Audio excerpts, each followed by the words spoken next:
friend, this is Andy from China Rice Mill.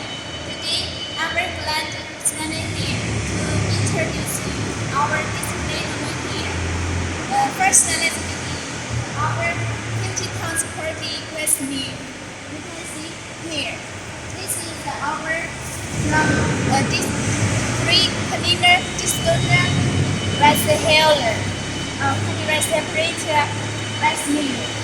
A rice mill polisher and polisher. This is white rice grading. This is the storage for finish white rice. This one is requirement by another customer. This is the last step, package. So this one is accomplished at our 50 tons per day.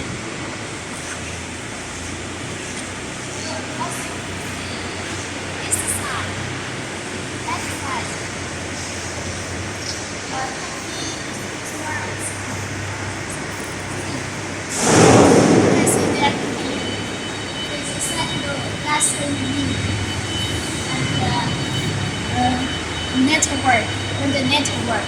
So this is the complete set of the 15 tons per day.